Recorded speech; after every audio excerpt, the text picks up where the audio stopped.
Christmas is just around the corner, and what better way to kick off the festive season than with some DIY decorations.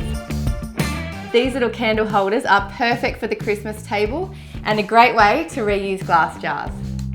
And here's what you'll need to get started. Some recycled glass jars, washed and ready to use, a dried tree branch. Now we've found this one in our backyard, but you can always ask your neighbours if you don't have one. Some decorations, some ribbon, candles and Selleys Power Grip. And for tools, all you need is a handsaw and some scissors. First up, get yourself a nice level bench to work from. Now we're going to overhang our branch off the end here and cut around about 15mm increments off the end, and they'll form the basis for our glass jar.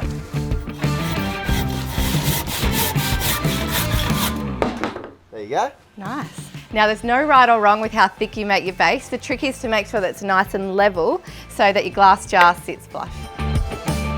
Now to stick our glass jar and timber together, I'm using Selleys Power Grip, which is an awesome all-purpose glue and sticks and withstands virtually anything. Make sure your glass jar and timber are free of dust, so we'll give them a little wipe. Now we're going to take the cap off our Power Grip and apply the glue to one surface. So we'll just tip that glass jar over, place some around the rim. Now all you're going to do is flip it over, making sure our glass jar is nice and centered. We'll just apply some pressure for about 60 seconds so we get that good initial contact. The glue will set in about 3 minutes and achieve full strength in approximately 12 hours. So I've cut my ribbon to length and now it's time to dress our glasses. So what I'm going to do is grab some glue, dab a little bit of glue on the glass and simply wrap my ribbon around. Then I'm going to use a little bit more glue to fix the end off.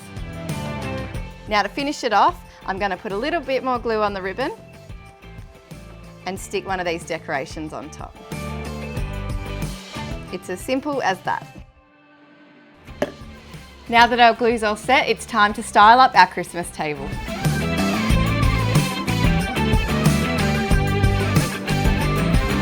How's that for a super simple DIY project with glass jars and the perfect way to finish off our Christmas table?